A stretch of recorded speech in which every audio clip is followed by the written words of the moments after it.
Hello guys, कैसे हैं आप सब। मैं आशा करता हूँ आप बहुत अच्छा होंगे। मैं आपका स्वागत करता हूँ अपने संस्थान पीएम एकेडमी के यूट्यूब चैनल पीएम एकेडमी 10+2 में। तो जैसा कि आपको पता है, मैं पढ़ा रहा था आपको कक्षा 10 का विज्ञान।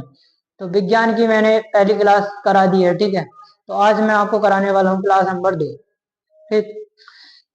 तो जैसा कि बताना है कि हमारी जो रिवीजन सीरीज चल रही थी, उसको आप ज्यादा से ज्यादा वीडियो को देखें और वीडियो को ज्यादा से ज्यादा शेयर करें। अभी तक आपने उस वीडियो को भी ज्यादा नहीं देखा है तो मेरे को ज्यादा से ज्यादा देखें। और वीडियो का जिसने भी पार्ट 1 नहीं देखा हो, पहले जाके पार्ट 1 देखें और उसके बाद पार्ट 2 देखें।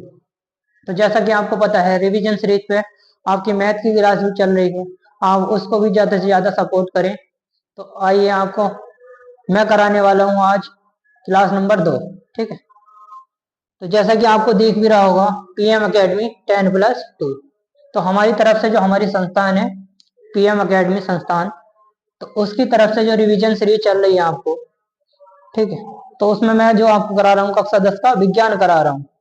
तो जितने भी महत्वपूर्ण प्रश्न है 2025 एग्जाम के हिसाब से, ठीक है, मोस्ट इम्पोर्टेंट क्वेश्चन, वो मैं आपको करा रहा हूँ। तो आइए शुरुआत करते हैं। देखो, मैंने पिछली वीडियो में आपको करा दिया था प्रकाश का परावर्तन, प्रकाश का अपवर्तन, प्रकाश किसे कहते हैं, और विज्ञान के जनक के बारे में बताया था मैंने आपको। उसके बाद मैंने आपको दर्पण पढ़ाया था। उसके बाद दर्पण में भी पढ़ाया था मैंने आपको गोलीय दर्पण, ठीक है। गोलीय दर्पण के 2 प्रकार भी बताए थे आपको, अवतल दर्पण और उत्तल दर्पण। तो उसके बाद हम देखो आप पढ़ेंगे गोलीय दर्पण के सामान्यतः प्रयुक्त होने वाले कुछ शब्द। जैसा कि आपको पता है ध्रुव, ध्रुव किसे कहते हैं। तो आइए हम चित्र के माध्यम से समझेंगे इसको, ध्रुव कहते किसे हैं, ठीक। तो देखो, ये क्या है, एक प्रकार का दर्पण है, ठीक है। कौन सा दर्पण है इस टाइम, ये हमारा अवतल दर्पण हो गया, अवतल दर्पण।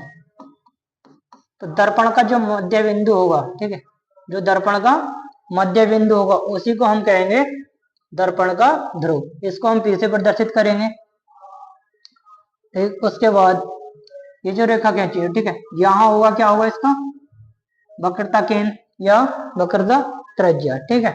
तो इसका वक्रता केंद्र है और यहाँ पर होगी इसकी फोकस दूरी या फोकस बिंदु, इसको हम कह देंगे फोकस बिंदु। ये हो गया हमारा वक्रता केंद्र। और ये जो है बिंदु यानी कि ध्रुव से वक्रता केंद्र के समांतर या वक्रता केंद्र को काटती हुई एक रेखा खींची गई, उसको हम बोलेंगे मुख्य अक्ष। क्या बोलेंगे, मुख्य अक्ष। और इसको बोलेंगे हम वक्रता केंद्र, वक्रता केंद्र।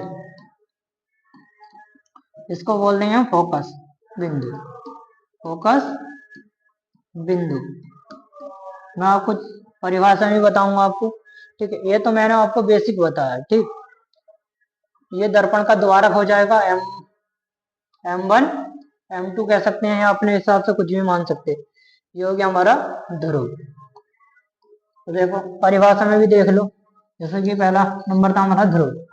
गोलीय दर्पण के परावर्तक पृष्ठ, गोलीय दर्पण के परावर्तक पृष्ठ के केंद्र, देखो मैंने बताया आपको केंद्र को दर्पण का ध्रुव कहते हैं। यह दर्पण के पृष्ठ पर स्थित होता है, देखो दर्पण के पृष्ठ पर स्थित होता है। ध्रुव को प्राय या ध्रुव को P से प्रदर्शित करते हैं। उसके बाद आगे हमारा आ गया मुख्य अक्ष। मैंने बताया आपको ध्रुव और वक्रता केंद्र के बीच खींची गई रेखा क्या कहलाएगी, हमारी मुख्य अक्ष कहलाएगी। देखो यहाँ पे भी गोलीय दर्पण के ध्रुव, गोलीय दर्पण के ध्रुव तथा वक्रता त्रिज्या या वक्रता केंद्र भी कह सकते हैं, से गुजरने वाली एक सीधी रेखा, एक सीधी रेखा को मुख्य अक्ष कहते हैं। क्या कहते हैं, मुख्य अक्ष कहते हैं।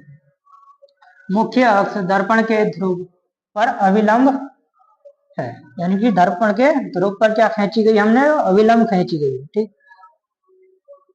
उसके बाद हमारा नेक्स्ट क्या है, वक्रता केंद्र। ये क्या, देखो यही हमारा वक्रता केंद्र है।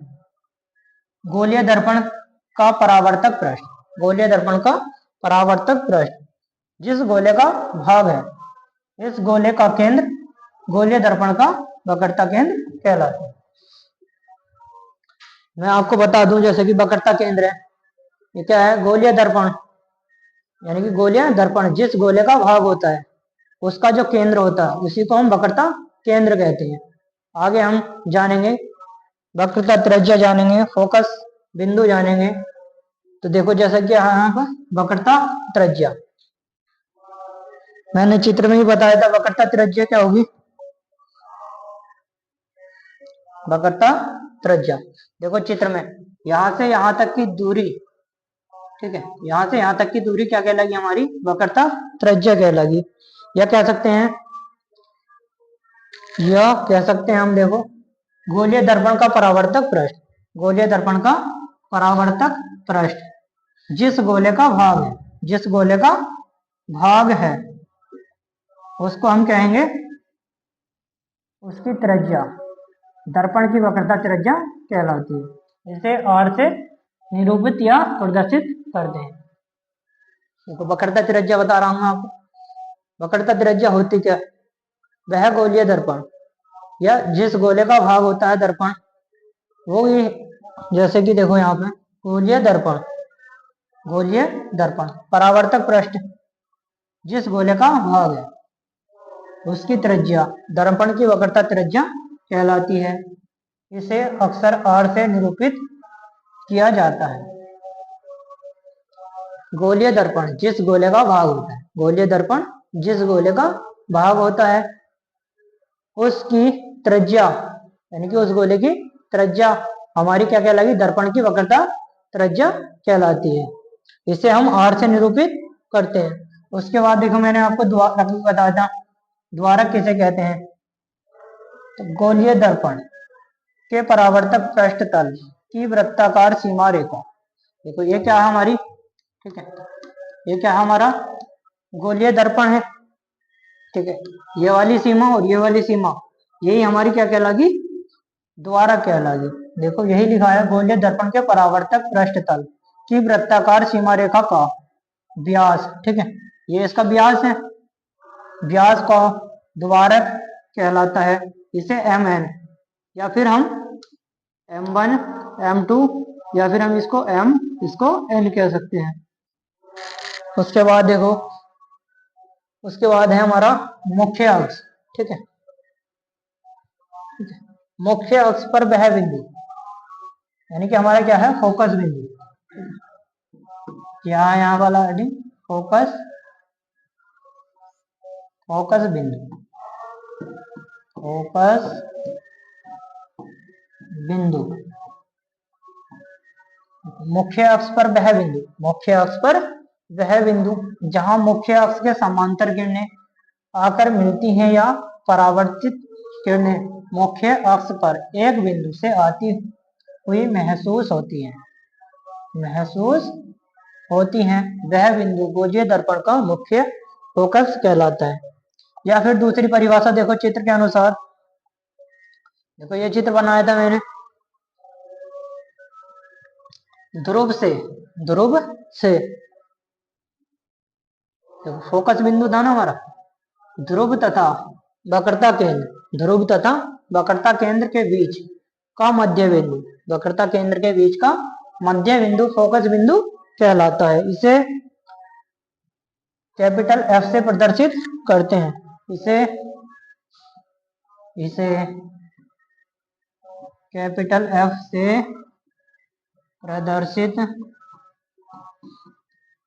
प्रदर्शित करते।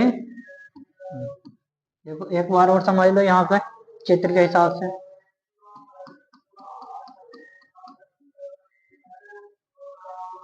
चित्र के हिसाब से समझेंगे हम। तो देखो ये क्या हमारा जो ये ध्रुव है, ठीक, ये यहाँ पर कोई बिंदु है, ये क्या हमारा वक्रता केंद्र है। तो इन दोनों का जो मध्य पॉइंट होगा उसको हम क्या कहेंगे? फोकस कहेंगे, F कहेंगे, ठीक है, इसी को हम फोकस कहते हैं। या इसकी परिभाषा दे सकते हैं हम, दर्पण के ध्रुव तथा दर्पण के वक्रता केंद्र के बीच एक बिंदु को या दर्पण के बीच जो बिंदु स्थित है उसको क्या कहेंगे हम? फोकस बिंदु या फोकस कहते हैं। उसके बाद देखो फोकस दूरी, ये मोस्ट है आपके लिए, ये क्या है? मोस्ट है आपके लिए। ठीक, देखो यहां समझेंगे फोकस दूरी कहते किसे हैं? गोलीय दर्पण के ध्रुव, गोलीय दर्पण के ध्रुव तथा फोकस बिंदु के बीच की दूरी, तथा फोकस बिंदु के बीच की दूरी फोकस दूरी कहलाती है। इसे स्मॉल एफ से, इसे स्मॉल एफ से प्रदर्शित करते हैं। देखो फोकस दूरी मोस्ट है, मैंने आपको बताया। दर्पण के ध्रुव, दर्पण के ध्रुव तथा फोकस बिंदु के बीच की दूरी, फोकस बिंदु के बीच की दूरी फोकस दूरी कहलाती है। इसे स्मॉल एफ से प्रदर्शित करते हैं। और कह सकते हैं हम, इसका एक फॉर्मूला भी होता है, फोकस दूरी, फोकस दूरी, फोकस दूरी वक्रता त्रिज्या, वक्रता त्रिज्या की आधी होती है। क्या होती है? आधी होती है। किसकी आधी होती है? फोकस दूरी वक्रता त्रिज्या की आधी होती है, या कह सकते हैं हम वक्रता त्रिज्या फोकस दूरी की दोगुनी होती है। या हम लिख सकते हैं इसको शॉर्ट में F बराबर R/2 या R बराबर 2F लिख सकते हैं। ठीक है, उसके बाद हमारा नेक्स्ट हेडिंग था, देखो यही बताया मैंने, देखो आपको छोटे द्वारक के गोलीय दर्पण, छोटे द्वारक के गोलीय दर्पण के लिए वक्रता त्रिज्या, वक्रता त्रिज्या फोकस दूरी से दुगनी होती है, फोकस दूरी से दुगनी होती है। हम इसे, या इनके बीच जो संबंध होगा R बराबर 2F, यही बताया मैंने देखो आपको। नेक्स्ट पढ़ेंगे हम, देखो उसके बाद देखो पहले इसके बारे में आपको बता दिया मैंने, क्या क्या बताया आपको? वक्रता त्रिज्या बताया, दर्पण का ध्रुव बताया है, वक्रता केंद्र बताया है, उसके बाद मुख्य अक्ष बताई है, और दर्पण का द्वारक बताया है। तो मैं आशा करता हूं आपको ये समझ में आया हो। और मैंने बताया है फोकस दूरी और वक्रता त्रिज्या में संबंध भी बताया है, जिसको हम कहते हैं R बराबर 2F। इस फॉर्मूले से क्या होगा? हमारे सवाल होंगे। ठीक है, जब सवाल कराऊंगा मैं आपको, ये फॉर्मूला याद होना चाहिए आपके। ठीक, और जो पॉइंट बताए हैं, जब मैं प्रतिबिंब के बारे में बताऊंगा, उत्तल दर्पण द्वारा बना प्रतिबिंब कैसा है, उत्तल दर्पण द्वारा बना प्रतिबिंब कैसा है, तो इसमें क्या होगा? मुख्य फोकस पता होनी चाहिए आपको, किसे कहते हैं?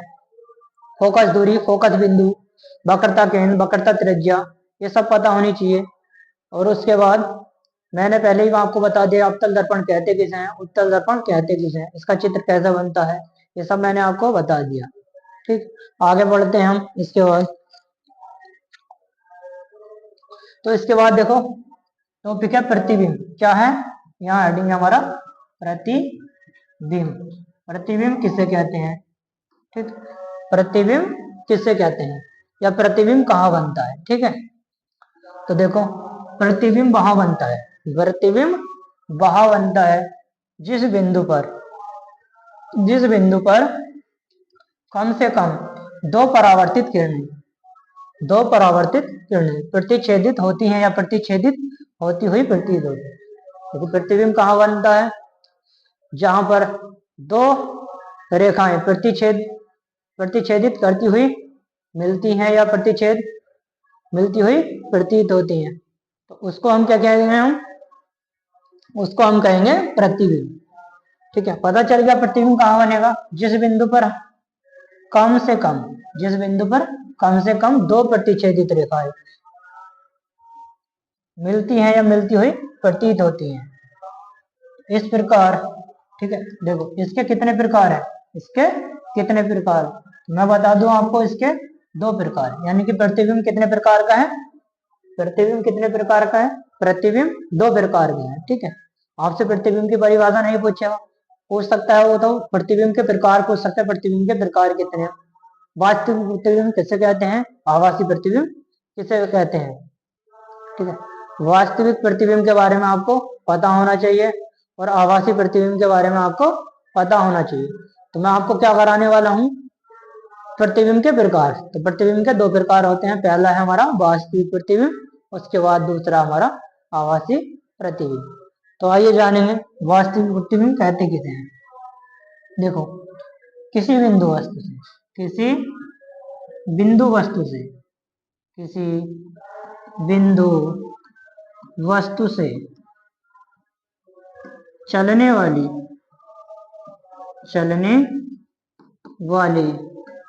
प्रकाश किरणें, चलने वाली प्रकाश किरणें परावर्तन के पश्चात, परावर्तन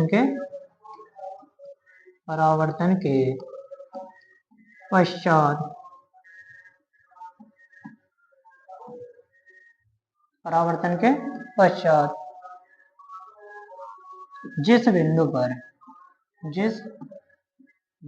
पर मिलती है या मिलती हुई प्रतीत होती है,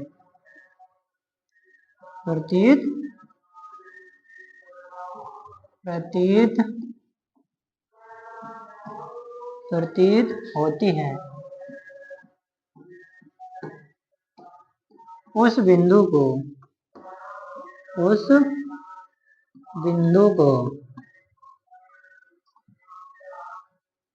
उस बिंदु वस्तु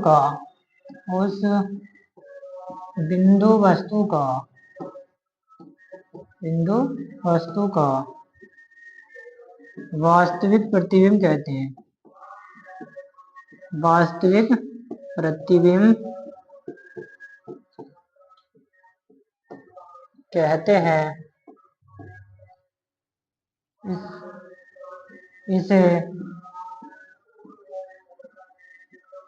पर्दे पर प्राप्त किया जा सकता है,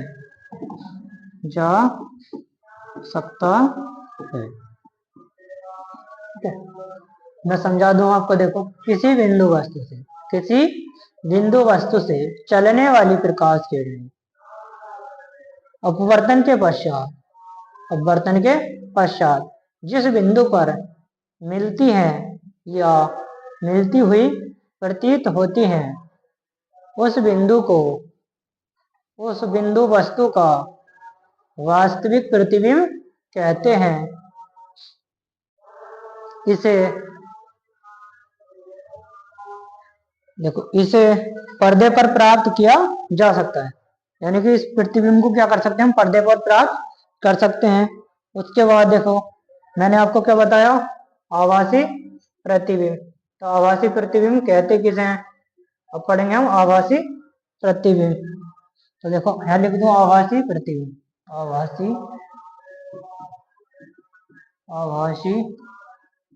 प्रतिबिंब। तो पढ़ेंगे हम आभासी प्रतिबिंब। देखो, मैं बता दूं आपको, परिभाषा थोड़ी थोड़ी सेम ही रहेगी इसमें, ठीक है। किसी बिंदु वस्तु से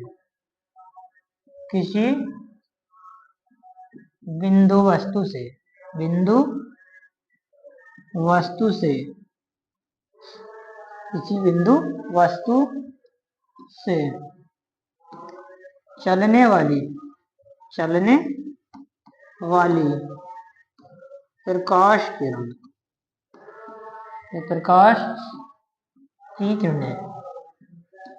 प्रकाश की किरणें अपवर्तन के पश्चात, परावर्तन के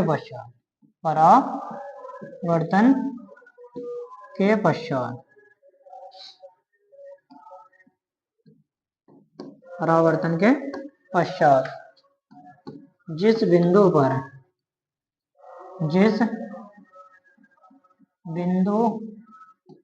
पर मिलती हुई मिलती हैं या मिलती हुई प्रतीत होती है, परंतु ये किरणें परंतु ये वास्तव वास्तव में नहीं मिलती है। देखो, वास्तव में नहीं मिलती है। इस प्रकार बना प्रतिबिंब इस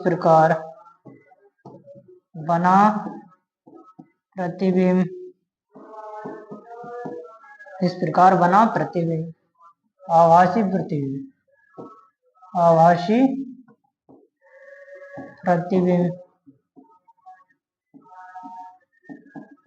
कहलाता है। इसकी या इसे पर्दे पर प्राप्त नहीं किया जा सकता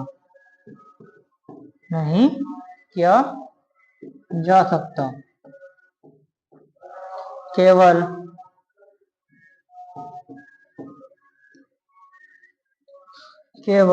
इसकी फोटो ली जा सकती है।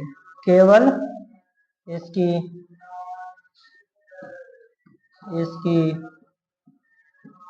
फोटो ली जा सकती है।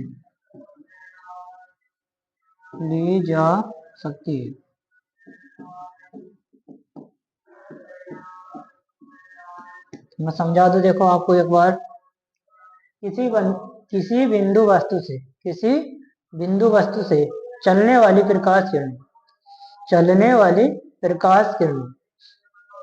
परावर्तन के पश्चात जिस बिंदु पर मिलती हुई प्रतीत होती हैं, परंतु वास्तव में नहीं मिलती। इस प्रकार बना प्रतिबिंब आभासी प्रतिबिंब कहलाता है। इसे पर्दे पर प्राप्त नहीं किया जा सकता, केवल इसकी फोटो ली जा सकती है।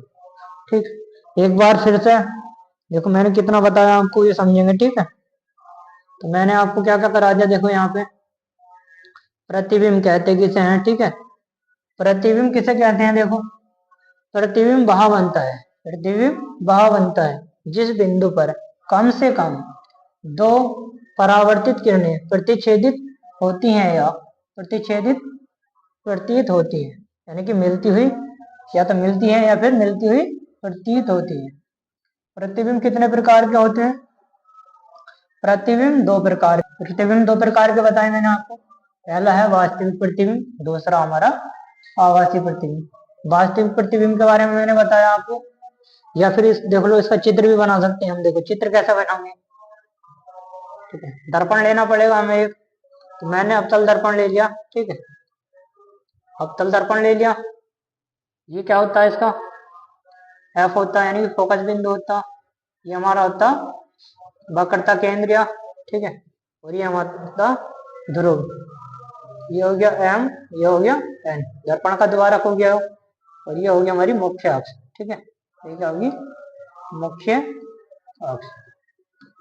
ठीक है, यहाँ पे मैंने मान लो कोई वस्तु रख दी। ये होगी ए बी। इसकी हाइट कितनी होगी, ए बी हो गई। देखो, एक किरण मान लो इसके समांतर चली। ठीक है, किससे, मुख्य अक्ष के समांतर चली, और वो परावर्तन होकर, ठीक है, दर्पण से टकरा कर क्या हो गई, फोकस एफ को काट दिया। ठीक है, फोकस एफ से निकल गई।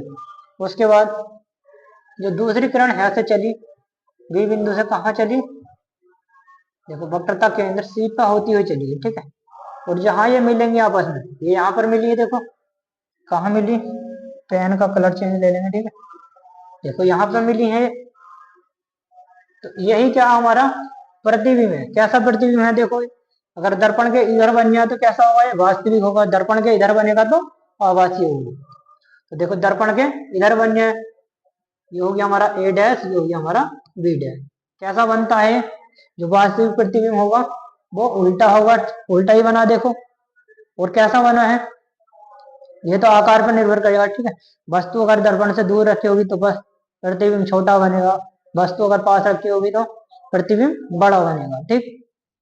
ये आगे जानेंगे तो पता चल गया ना। प्रतिबिंब, वास्तविक प्रतिबिंब कहते किसे हैं?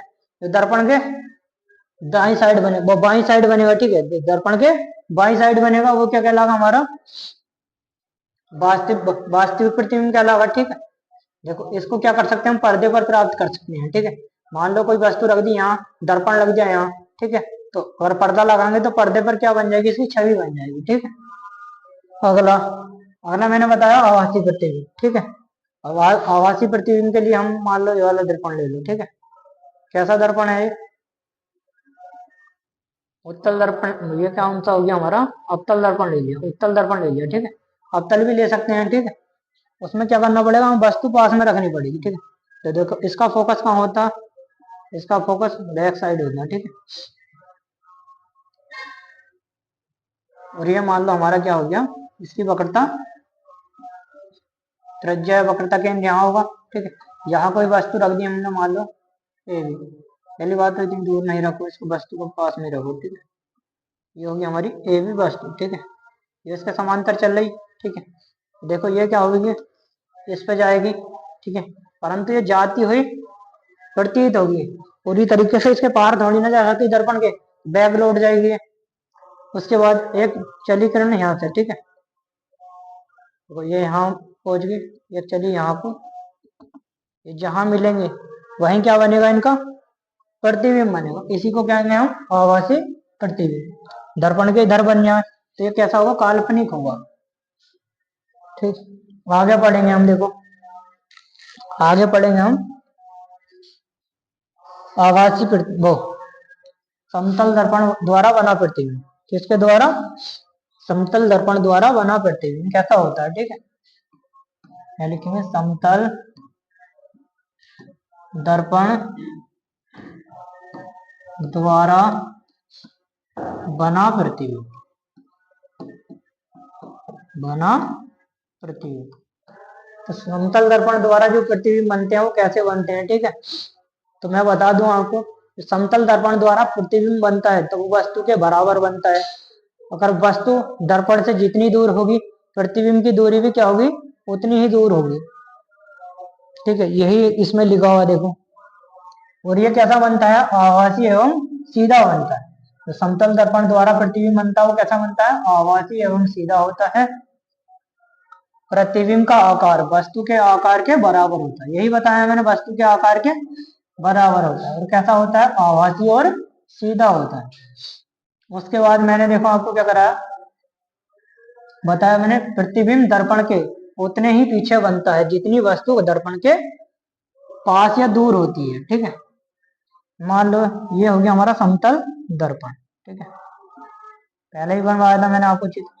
ये मान लो क्या हो गया? समतल दर्पण हो गया, ठीक है। देखो यहाँ हम चित्र बना रहे, मान लो ये वस्तु रख दी, तो ये होगी ए बी, ठीक है। तो दर्पण के बैक साइड मान लो, दर्पण के पार थोड़ी ना जा सकते, मगर दर्पण में दिखेगी कहाँ? मान लो इतनी ही दूरी पर दिखेगी। मान लो इसकी दूरी कितनी है? आर दूरी पर है, मान लो आर दूरी पर है। तो जो प्रतिबिंब की दूरी भी होगी यहाँ से दर्पण से, वो भी आर दूरी होगी। और कैसा बनेगा? वो सीधा बनेगा, ठीक है। कैसा बनेगा? वो सीधा ही बनेगा, यही बताया मैंने, देखो आपको। आभासी बनेगा और सीधा बनेगा, ठीक है। आभासी और सीधा बनेगा, वस्तु के आकार के बराबर बनेगा। मान लो वस्तु यहाँ से यहाँ तक रखी है आर दूरी पर, तो प्रतिबिंब जो दर्पण से कितनी दूरी पर बनेगा? आर दूरी पर। अब देखो प्रतिबिंब पार्श्व परिवर्तित होता है। कैसा होता है? पार्श्व परिवर्तित। अब देखो पार्श्व परिवर्तित होता क्या है? देखो इसमें वस्तु का दायां भाग, यानी कि पार्श्व परिवर्तन में क्या होता है? वस्तु का दायां भाग बायां हो जाता है और बायां भाग दायां हो जाता है, ठीक है। इसको हम क्या कहते हैं? पार्श्व परिवर्तन या पार्श्व परिवर्तित। यही देखो, इसमें वस्तु का दायां भाग बायां प्रतीत होता है और बायां भाग दायां प्रतीत होता है, ठीक है। जैसे कभी भी हम आप शीशे में देखते हैं अपने आप को, ठीक है, तो उसमें क्या होता है, हमारा बायां हाथ दायां हो जाता है और दायां हाथ बायां हो जाता है, ठीक है। इस प्रकार कौन सा दर्पण होता है, वो समतल दर्पण, ठीक है। समतल दर्पण द्वारा प्रतिबिंब बनता है। उसके बाद देखो हम जानेंगे अवतल दर्पण द्वारा बना प्रतिबिंब, ठीक है। अवतल दर्पण द्वारा बिंब क्या होता है, देखो बिंब होता है हमारी वस्तु, इसको बोलते हैं हम वस्तु। बिंब की विभिन्न स्थितियों के लिए बने प्रतिबिंब, ठीक है। बिंब क्या होता है, हमारी वस्तु होती है, क्या होता है, वस्तु। अब देखो ये का पॉइंट लिख रहा हमारा, ये हमारा लिख रहा है अनंत। देखो जब वस्तु कहाँ होगी, अनंत पर होगी। चित्र बना लूंगा मैं, देखो आपको अवतल दर्पण है तो पहले सबसे पहले अवतल दर्पण बना लेंगे। क्या बना लिया हमने, अवतल दर्पण बना। ये एम पॉइंट हो गया, ये एन पॉइंट हो गया। इसके मध्य कौन सा पॉइंट होता हमारा, इसके मध्य होता हमारा ध्रुव, ठीक है। ये पी पॉइंट हो गया हमारा, और इसको क्या बोलेंगे हम, मुख्य अक्ष। मान लो यहाँ अनंत है, ठीक है, यहाँ क्या अनंत है, ठीक है। यहाँ कोई वस्तु रख दी हमने, यहाँ पर रख दी हमने वस्तु, और ये क्या हमारा अनंत पॉइंट। मैंने बताया आपको जब वस्तु कहाँ हो, अनंत पर हो, ठीक। और ये क्या हो गया हमारा फोकस मान लो, और इसके बाद ये मान लो वक्रता केंद्र, ये सी मान लो, ठीक है। इससे क्या चल रही है, एक समांतर किरण चल रही, मान लो ए और ये मान लो बी, ठीक है। पहली किरण जो चली बी से चली और किसके समांतर चली, मुख्य अक्ष के समांतर चली। यह कौन सी अक्ष थी, मुख्य अक्ष। मुख्य अक्ष के समांतर चलेगी तो वो क्या करेगी, देखो दर्पण से परावर्तन के पश्चात एफ से होकर गुजरेगी। किससे होकर गुजरेगी, एफ से होकर गुजरती है। इस पॉइंट को हम नाम दे सकते हैं डी, कुछ भी दे दो, ठीक है। हमने इसका नाम दे दिया डी। उसके बाद देखो ये यहां गुजर गई, एक किरण क्या करेगी, देखो वक्रता केंद्र सी, ठीक है, वक्रता केंद्र सी से टकराएगी और वापस उसी माध्यम में लौट जाएगी। वक्रता केंद्र से होती हुई दर्पण के या परावर्तन के पश्चात उसी माध्यम में वापस लौट जाएगी। और जहां ये दोनों आपस में मिलेगी, जहां दोनों ये आपस में मिलेंगी, वहीं क्या बनेगा, इनका प्रतिबिंब बनेगा, ठीक है। तो ये बन गया ए डैश बी डैश, इसी को बोलेंगे हम प्रतिबिंब। अब देखो कहाँ बन गया प्रतिबिंब, देखो फोकस पे बन जाए, देखो कहाँ बन जाए, फोकस पर बन जाए। तो जब वस्तु कहाँ होगी, अनंत पर होगी, थोड़ा चित्र के हिसाब से बन गया, ठीक है। ये यहाँ बनेगा तो कहाँ मिलेगी, ये फोकस पर मिलेगी। तो प्रतिबिंब देखो कहाँ बन गया, फोकस एफ पर बन गया, ठीक है। यही है फोकस एफ, तो ये यहाँ मिलेगी, ठीक है। उसके बाद देख लो अत्यधिक, और ये कैसा होगा, अत्यधिक छोटा होगा। ऐसा डाल लेना, एक वस्तु की स्थिति होगी, प्रतिबिंब की स्थिति हो गई, प्रतिबिंब का आकार हो गया, और प्रतिबिंब की प्रकृति हो गई, ठीक है। तो प्रतिबिंब का चित्र मैंने बता ही दिया, चित्र ऐसा बनेगा। और जब वस्तु कहाँ होगी, अनंत पर होगी, तो प्रतिबिंब कहाँ बनेगा, फोकस एफ पर बनेगा, फोकस पर बनेगा, ठीक। और क्या होगा, अत्यंत छोटा होगा, बहुत छोटा प्रतिबिंब बना। देखो वस्तु कितनी बड़ी थी हमारी, प्रतिबिंब कितना बना, छोटा से बना। और जब दर्पण के बाई साइड बनेगा तो कैसा होगा, तो वास्तविक होगा और उल्टा होगा। कैसा होगा, वास्तविक और उल्टा होगा, ठीक है। मैं आशा करता हूँ कि आपको जो नंबर एक प्रतिबिंब है, ठीक है, अवतल दर्पण का, वो आपको समझ में आया होगा। उसके बाद जानेंगे हम दूसरी स्थिति, जब क्या होगा, प्रतिबिंब सी से परे होगा, यानी कि ये क्या हमारा वक्रता केंद्र से पीछे होगा, वक्रता केंद्र से पीछे होगा। तो प्रतिबिंब कहाँ बनेगा, वस्तु की स्थिति कैसी होगी, प्रतिबिंब का आकार कैसा होगा, और प्रतिबिंब की प्रकृति कैसी। तो देखो हम जानेंगे दूसरी स्थिति। दूसरी स्थिति है क्या, तो मैंने बताया आपको जब वस्तु क्या हो, वक्रता केंद्र से परे, यानी कि वक्रता केंद्र से पीछे हो। चित्र बना लेंगे जल्दी से एक, ये बन गया चित्र। देखो हमारा यहाँ होता हमारा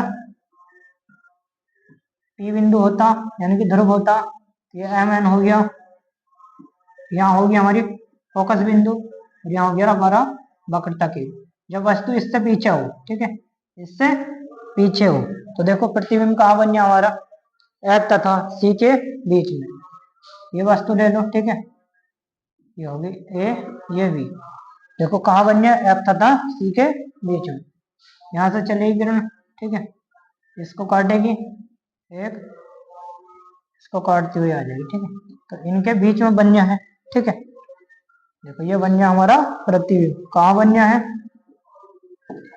ये बन गया हमारा फोकस और वक्रता केंद्र के मध्य बन गया। देखो ये बन गया, ये हो गया हमारा A डैश B डैश। तो जब वस्तु कहाँ हो, वक्रता केंद्र से पीछे हो, वक्रता केंद्र से पीछे हो, तो जो प्रतिबिंब बनेगा वक्रता केंद्र और फोकस के बीच में बनेगा। तो कैसा होगा वो, अब थोड़ा छोटा होगा, उससे पहले वाली स्थिति में अत्यधिक छोटा था। और बस जो प्रतिबिंब का आकार क्या होगा, वास्तविक होगा। प्रतिबिंब कैसा है, वास्तविक, और कैसा है, उल्टा है। जब भी दर्पण से इधर बनेगा तो कैसा होगा, वास्तविक, और वास्तविक, और कैसा होगा वो, उल्टा होगा, ठीक। आगे पढ़ेंगे स्थिति नंबर 3, ठीक। देखो इसका चित्र, इस वाले चित्र से काम चला लेंगे, ठीक है। अब देखो क्या कह रहा है यहाँ पे, देखो जब क्या हो, वस्तु क्या हो, वक्रता केंद्र पर हो। अब देखो वस्तु यहाँ होगी, ठीक है, ये वक्रता केंद्र था, और ये हमारा क्या, ठीक है, ये हो गई, ये बी हो गई, ठीक है। तो जो प्रतिबिंब बनेगा वो कहाँ बनेगा, देखो वक्रता केंद्र पर ही बनेगा। कहाँ बनेगा, वक्रता केंद्र पर, ठीक है। ऐसा जाकर प्रतिबिंब ऐसा होता हुआ ऐसे चला जाएगा, ठीक है। एक किरण और जाएगी उसके बाद, ठीक है, तो कैसे निकलेगी वो, देखो प्रतिबिंब कहाँ बन जाए इसका भी, ये मान लो यहाँ से टकराएगी, ठीक है, यहाँ से टकराएगी और यहाँ को वापस चली जाएगी, ठीक है। फोकस F से गुजरेगी तो यहाँ मिलेगी, ठीक है, ये दोनों कहाँ मिल रही है, यहीं पे मिल रही है। तो वस्तु का प्रतिबिंब, ठीक है, तो वस्तु का प्रतिबिंब उसका साइज कैसा होगा, तो वस्तु के आकार के बराबर होगा। जब वस्तु कहाँ हो, वक्रता केंद्र पर हो, तो प्रतिबिंब भी कहाँ बनेगा, वक्रता केंद्र पर ही बनेगा। और उसका साइज कैसा होगा, उसका साइज होगा वस्तु के बराबर। स्थिति तो सेम ही है, वास्तविक होगी, जो भी मैंने बताया था आपको। जो बाई साइड बनेगी वो कैसी होगी, सब वास्तविक होगी और उल्टी होगी। देख सकते हैं, वास्तविक, उल्टा, ठीक है। उसके बाद जानेंगे हम स्थिति नंबर 4, ठीक है।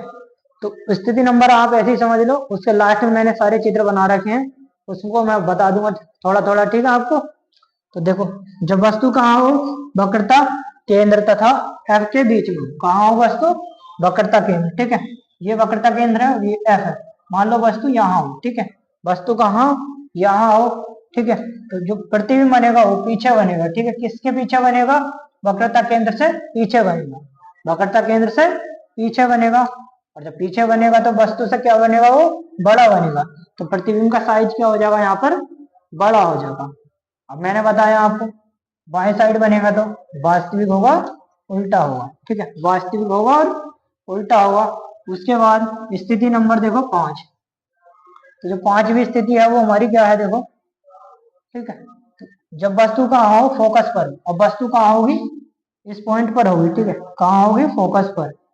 मान लो वस्तु यहाँ है, ठीक है, तो जो प्रतिबिंब बनेगा सेम ये वाली कंडीशन हो जाएगी, प्रतिबिंब अब अनंत पर हो जाएगा। और जब मैंने पहली स्थिति में बताया था वस्तु कहाँ थी, अनंत पर थी, तो प्रतिबिंब कहाँ बन गया था, फोकस पर। अब वस्तु कहाँ, फोकस पर है, तो प्रतिबिंब अनंत पर बनेगा। प्रतिबिंब का साइज कैसा होगा, अत्यधिक बड़ा होगा। पहले क्या था, केवल बड़ा था, अब अत्यधिक बड़ा होगा। कैसा बनेगा, वास्तविक और उल्टा ही बनेगा, वास्तविक और उल्टा। उसके बाद मैं समझाता हूं कि आपको इतना समझ में आया होगा, ठीक है। उसके बाद देखो स्थिति नंबर 6 पढ़ेंगे। तो 6वीं स्थिति जो हमारी वो है, जब वस्तु कहाँ हो, ध्रुव, ये है ध्रुव हमारा, ठीक है, ध्रुव, और ये हमारा ध्रुव है, ध्रुव और किसके बीच में हो, फोकस के बीच में हो।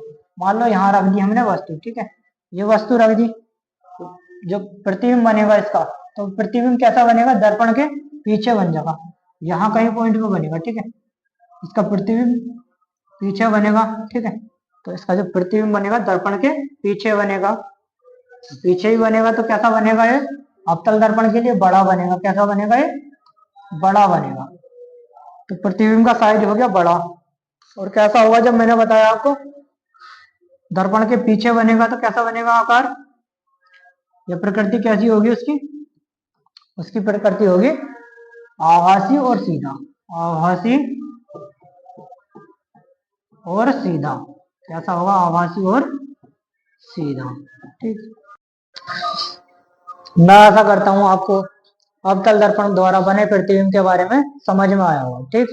आगे जानेंगे हम, तो आगे जो जानेंगे हम, तो वो जानेंगे हम। तो सबसे पहले मैं बता दूं आपको इसमें क्या क्या मोस्ट है। देखो ये देखो, वक्रता केंद्र तथा एफ के बीच में बना प्रतिबिंब, ये मोस्ट है। और ये जो लास्ट वाली स्थिति है, दर्पण के ध्रुव तथा फोकस के बीच जब वस्तु रखी हो, ये वाली स्थिति मोस्ट है, ठीक है। ये आने की संभावना है। आगे देखो, आगे बढ़ेंगे हम उत्तल दर्पण द्वारा बना प्रतिबिंब, ठीक है। उत्तल दर्पण द्वारा बना प्रतिबिंब कैसा होगा, ठीक है। प्रतिबिंब कहाँ बनेगा, उसकी प्रकृति कैसी होगी, ठीक है। उसका आकार कैसा होगा, ये जानेंगे हम।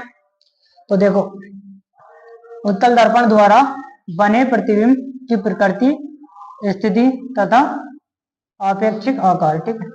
तो जैसे सारणी उसकी बनाई थी, ऐसी सारणी इसकी बना लेंगे, ठीक है। सबसे पहले क्या लिखेंगे, वस्तु की स्थिति, उसके बाद प्रतिबिंब की स्थिति, उसके बाद लिखेंगे प्रतिबिंब का आकार, उसके बाद हम पढ़ेंगे प्रतिबिंब की प्रकृति। देखो, जब वस्तु कहाँ हो, जब वस्तु अनंत पर स्थित हो, तो जो प्रतिबिंब बनेगा, ठीक है, तो वो बनेगा दर्पण के पीछे। और कहाँ बनेगा, फोकस पर, दर्पण के पीछे। कहाँ बनेगा, दर्पण के पीछे, ठीक है। तो ये दर्पण है, तो यहाँ बनेगा, ठीक है। प्रतिबिंब कहाँ बनेगा, दर्पण के पीछे, जब वस्तु कहाँ हो, अनंत पर हो, ठीक है। कहाँ हो, अनंत पर है, ठीक है। तो जो प्रतिबिंब बनेगा वो कहाँ बनेगा, दर्पण के पीछे, फोकस पर बनेगा। और प्रतिबिंब कैसा होगा, अत्यधिक छोटा होगा, अत्यधिक छोटा, ठीक है। बिंदु के आकार का होगा। और कैसा होगा वो, जब दर्पण के पीछे बनता है तो मैंने बताया था आपको कैसा बनता है, आभासी और सीधा। तो प्रतिबिंब कैसा बनेगा, आभासी कोमा सीधा, ठीक है। उसके बाद दूसरी स्थिति क्या है, जब वस्तु चाहो अनंत और दर्पण के ध्रुव के बीच में हो, ठीक है। यहाँ कहीं बीच में हो, ठीक है। अब अनंत पॉइंट यहाँ होगा, अनंत और दर्पण के ध्रुव के बीच स्थित हो, यही हो मान लो, ठीक है। तो प्रतिबिंब कैसा बनेगा, छोटा बनेगा। और जो प्रतिबिंब की स्थिति कैसी होगी, ध्रुव, यह है ध्रुव तथा फोकस के बीच, ध्रुव तथा फोकस के बीच, दर्पण के पीछे ही बनेगा ये भी, ठीक है। कैसा बनेगा, छोटा बनेगा, आभासी तथा सीधा बनेगा। तो मैं आशा करता हूँ आपको उत्तल दर्पण द्वारा बने प्रतिबिंब के बारे में भी समझ में आया होगा। अब हम जानेंगे अवतल दर्पण के उपयोग, उत्तल दर्पण के उपयोग, ठीक है। तो अवतल दर्पण के उपयोग और उत्तल दर्पण के उपयोग ये बहुत मोस्ट है, ठीक है। तो इसके बारे में जानेंगे हम। तो इन्हें दोनों को मोस्ट कर लेना आप, ठीक है। देखो, अवतल दर्पण द्वारा बने प्रतिबिंब, अवतल दर्पण द्वारा बने प्रतिबिंब, ठीक है। या अवतल दर्पण द्वारा, यानी कि अवतल दर्पण का उपयोग कहाँ कहाँ होता है, ठीक है। अवतल दर्पण का उपयोग कहाँ कहाँ होता है, ये मोस्ट है। देखो, सामान्यता, सामान्यता है टॉर्च, सर्च लाइट तथा वाहनों की हेडलाइट, ठीक है। वाहनों की हेडलाइट, प्रकाश का शक्तिशाली समांतरण, प्रकाश का शक्तिशाली समांतरण पुंज प्राप्त करने के लिए किया जाता है। तो अवतल दर्पण का प्रयोग कहाँ किया जाता है, सर्च लाइट, टॉर्च, ठीक है। इनमें क्या करते हैं, अवतल दर्पण का प्रयोग करते हैं। उसके बाद देखो, डॉक्टरों द्वारा, दंत विशेषज्ञ यानी कि जो दांत वाले डॉक्टर होते हैं, वे क्या करते हैं, अवतल दर्पण का उपयोग मरीजों के दांतों का बड़ा प्रतिबिंब देखने के लिए करते हैं, ठीक है। तो डॉक्टरों द्वारा क्या करते हैं, दांतों की जांच के लिए अवतल दर्पण का प्रयोग किया जाता है, ठीक। आगे नंबर 3 देखो, चेहरे का बड़ा प्रतिबिंब, ठीक है। चेहरे का बड़ा प्रतिबिंब देखने के लिए सेविंग दर्पण के रूप में, सेविंग दर्पण के रूप में इसका प्रयोग किया जाता है। ठीक है। और नंबर 4, सौर भट्टियों में सूर्य के प्रकाश को केंद्रित करने के लिए अवतल दर्पण का प्रयोग किया जाता है। मैंने बताया आपको सर्च लाइट टॉर्च। ठीक है, पहला उपयोग ये हो गया। इसमें क्या करेंगे हम, अवतल दर्पण का प्रयोग करेंगे। और दूसरा हो गया डॉक्टरों द्वारा दांतों की या दांतों का बड़ा प्रतिबिंब देखने के लिए। तीसरा जो हो गया हमारा, सौर भट्टियों में सूर्य के प्रकाश को केंद्रित करने के लिए प्रयोग किया जाता है। ठीक है, आगे पढ़ेंगे हम उत्तल दर्पण के उपयोग। ये भी मोस्ट है। ठीक है, उत्तल दर्पण के उपयोग ये भी क्या है, मोस्ट है। ठीक है, ये भी क्या है, मोस्ट है। तो इनके दो प्रयोग लिखवा रखे हैं मैंने, देखो आपको। उत्तल दर्पण का प्रयोग कहाँ होगा, वाहनों में किया जाता है। वाहनों में जो साइड दर्पण होता है, ठीक है, साइड दर्पण यानी कि पीछे का चित्र देखने के लिए जो प्रयोग किया जाएगा, उसका किसका प्रयोग किया जाएगा, उत्तल दर्पण का प्रयोग किया जाता है। देखो, इसमें ड्राइवर अपने पीछे के वाहनों को देख सकते हैं। उत्तल दर्पणों का प्रयोग इसलिए प्राथमिकता दी जाती है क्योंकि सदैव सीधा तथा छोटा प्रतिबिंब बनाते हैं और ड्राइवर को अपने पीछे बहुत बड़े क्षेत्र का प्रतिबिंब देखने में समर्थ है, यानी कि बहुत बड़े क्षेत्र को देखने में समर्थ है। नंबर 2, दुकानों में इनका इस्तेमाल सिक्योरिटी दर्पण के रूप में भी किया जाता है। दुकानों में कहाँ होगा, सिक्योरिटी दर्पण के रूप में इसका प्रयोग किया जाएगा। और वाहनों में साइड दर्पण के रूप में भी उत्तल दर्पण का प्रयोग किया जाता है। ठीक है, इसका ये वाला जो मोस्ट है, ठीक है, यही वाला पूछता है ज्यादातर, और 2 पूछेगा तो दोनों के बारे में बता देना। उसके बाद देखो, उसके बाद हेडिंग है हमारा दर्पण सूत्र। ठीक है, दर्पण सूत्र कहते हैं किसे, उत्तल दर्पण और अवतल दर्पण के लिए एक ही सूत्र है। तो दर्पण सूत्र जो है 1/f बराबर 1/v प्लस 1/v। ठीक है, जहां f क्या है, फोकस दूरी है, और v, तो v क्या हमारी प्रतिबिंब की दूरी। उसके बाद देखो u क्या है यहाँ पर, वस्तु की दूरी। यहाँ पर u क्या हमारी वस्तु की दूरी। उसके बाद देखो क्या है, रेखीय आवर्धन। ठीक है, तो रेखीय आवर्धन जो है हमारा, इसको हम m से प्रदर्शित करते हैं।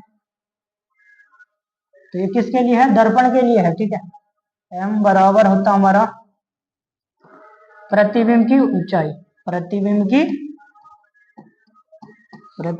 ऊंचाई बटे या अनुपात वस्तु की ऊंचाई।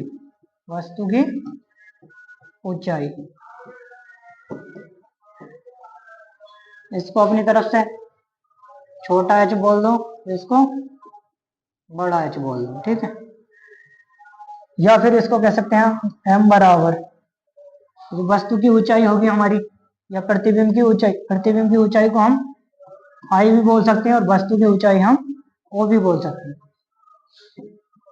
I बटे O। इसका एक फॉर्मूला और है, तो इसका फॉर्मूला है m बराबर माइनस के b बटे u, या कह सकते हैं हम प्रतिबिंब की दूरी बटे वस्तु की दूरी, इनमें ऋणात्मक होगी। ठीक है, तो हमने बताया आपको रेखीय आवर्धन। ठीक है, रेखीय आवर्धन, तो इसकी परिभाषा भी दे सकते हैं हम, प्रतिबिंब की ऊंचाई तथा वस्तु की ऊंचाई के अनुपात को रेखीय आवर्धन कहते हैं। यहाँ लिख भी सकते हैं। ठीक है, लिख सकते हैं हम प्रतिबिंब की ऊंचाई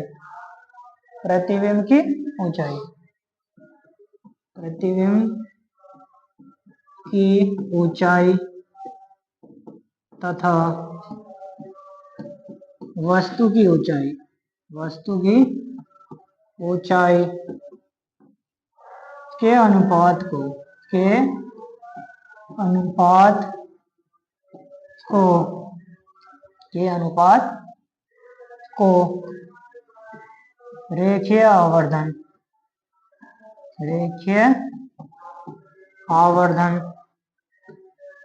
कहते हैं। इसका कोई मात्रक नहीं होता, इसका कोई मात्रक नहीं होता है। मैं आशा करता हूं आपको रेखीय आवर्धन और दर्पण सूत्र समझ में आया होगा। ठीक है, तो आज की क्लास यहीं पर समाप्त होती है। आगे हम जानेंगे, इसके सवाल जानेंगे और लेंस के बारे में जानेंगे। लेंस कहते किसे हैं? ठीक है, तो मैंने आपको बताया था कि जो अवतल दर्पण है और उत्तल दर्पण के द्वारा जो प्रतिबिंब बने हैं उनके चित्र ये देखो, जो स्थितियां थी 6 की 6 स्थितियां ये रही अवतल दर्पण द्वारा। और उसके बाद देखो, ठीक है, उत्तल दर्पण द्वारा जो प्रतिबिंब था, ठीक है, ये किसकी है? ये उत्तल दर्पण द्वारा। ठीक है, उत्तल दर्पण की जो स्थिति थी ये वे है। ठीक है, उनके चित्र ये रहे। ठीक है, और ये किसके हैं? देखो, ये अवतल दर्पण है। ठीक है, अवतल दर्पण द्वारा जो स्थिति ये वे है। ठीक है, अवतल दर्पण।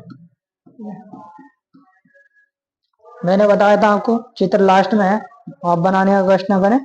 ठीक है, इनको बार बार बनाकर देखना अपने हाथ से। ठीक, तो मैंने बताया आपको आज की क्लास यहीं पर समाप्त होती है। तो आप ज्यादा से ज्यादा सपोर्ट करें हमारे चैनल को।